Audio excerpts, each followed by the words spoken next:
यो टक्क रातिको समय छ, पानी परे पछाडिको समय। कस्तो दामी छ नि है। Night, it's night time. एकदम राम्रो, सफा, सुन्दर, एकदमै सुन्दर। हाम्रो भक्तपुर। यहाँ अगाडि टेम्पो पनि चल्छ फेरि। हाम्रो बेला बेला यहाँ टेम्पोको पनि आगमन हुने गरेको छ। यसले चाहिँ फेरि सिन्धुलीकै भाइब्स दिन्छ नि। फार्मेसी दिन्छ है। हाम्रो लाइट एकदम लाइटिङको एकदम राम्रो देख्न सक्छौँ हामी। बेस्ट मासु पसल यहाँ हो नि। यहाँ मासु पसल पनि अति राम्रो मासु पसल। खतरा दिन्छ यार। मासु फ्रेस, एकदम फ्रिजिङ गरेर राखेको हुन्छ। एकदम फ्रेस मासु हुन्छ तपाईँको। अन्डा, मासु सबैको। हाम्रो छिमेकी हो नि त रानी छाप। यहाँ बाइकहरूको आगमन पनि भइरहने गरेको छ। ल हेर्न सक्नुहुन्छ, अँध्यारो निष्पष्ट छ। थोरै बत्तीको प्रकाश पनि टाढैबाट देखिन सकिन्छ। Night life in Bhaktapur.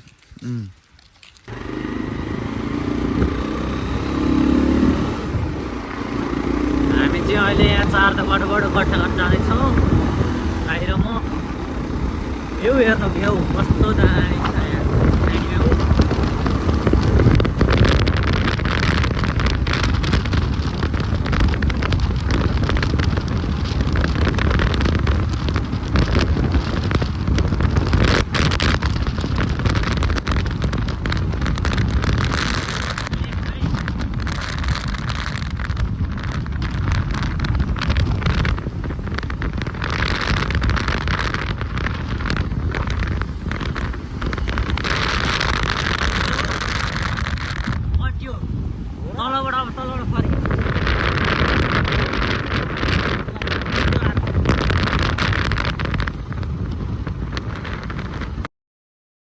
नयाँ ठाउँतिर टक्क दाजुभाइ इभिनिङ वाक। चिसो, लास्टै चिसो छ।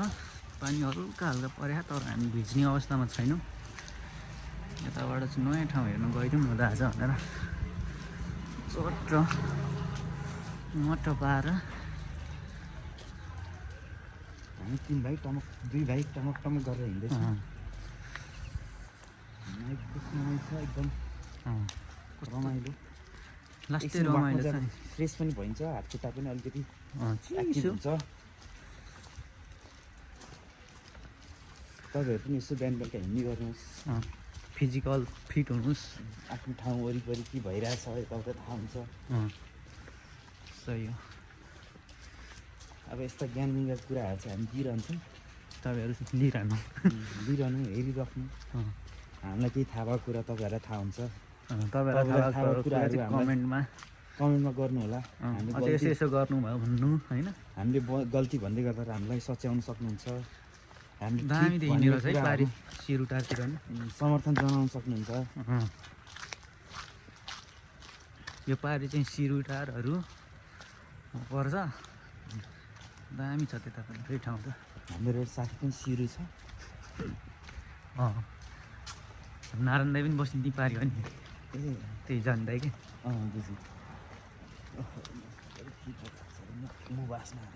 यतै छिर्नु पर्ला जस्तो मासुको मग बनाएर। फेरि अब यसरी हिँड्दै गर्दाखेरि चाहिँ अनेक घर कट्दै गइन्छ। अनि अनेक घरमा एउटा डन चाहिँ यहाँनिर फरक फरक घरमा फरक फरक परिकारको खानेकुराहरू पाकिरहेको अवस्थामा मिठो मिठो बास्नाहरू आउँछन्। हामी सुन्दै कस घरमा के पाक्यो भन्ने कुरा पनि यसो थोरै अब हामी यस्तो गरेर यहाँ झऱ्यो भने दाइ, अब यो बाटो सुन पर निस्किने ल। ओके छ त। अस्ति रुकाल चढ्नुपर्छ। अस्ति नै हामी बसेको यतै हो नि त। थाहा छ। हामी 4 भाइ भूतले तर्साएको दिन। त्यो पनि एउटा नेक्स्ट लेभल तर्सा है त्यो दिन। अब स्मरणीय छ। यहाँ स्कुटर बाइकहरू पुरै कुदिरहन्। यहाँ पराल देख्न सक्नुहुन्छ। अब यो पराल चाहिँ हाम्रो फेरि धानको होइन, यो गाउँ हो क्या अरे है। गाउँको पराल छ। चौँध्याएर हेर्नु कस्तो दामी चाहिँ झक्कमनमा। सोध्नुहोस् तपाईँहरू नि हिँडिरहनु भएको छ यो ठाउँमा चाहिँ। फेरि हामी बाटोमा हिँड्दाखेरि चाहिँ भिडियो बनाउँदै गर्दाखेरि हामी छेउछेउ नै हिँड्नु पर्ने हुन्छ हेर कसरी आउँछ यतापट्टि ओभरटेक गरेर हाम्रो देशमा अभद्र मान्छेहरूको कमी छैन त्यही भएर जतिखेर हिँड्दा पनि आफ्नो साइड लिएर सुरक्षा चाहिँ आफैले गर्नुपर्ने हुन्छ आफ्नो साइड आफैले आफ्नो सुरक्षा आफैले गरेर बाटोमा आफ्नो साइडमा हिँड्नु होला हामी फेरि बेला बेला गीत पनि गाउने गर्छौँ हिँड्दै गर्दाखेरि जस्तै तिमीलाई भकौला मन मिल्ने मायालाई मनका मना मुटुमै राखौला फुलपाती भकेर मनका मना आयो बन्दीपुर आयो बन्दीपुर जुन जस्ती मायाको के छ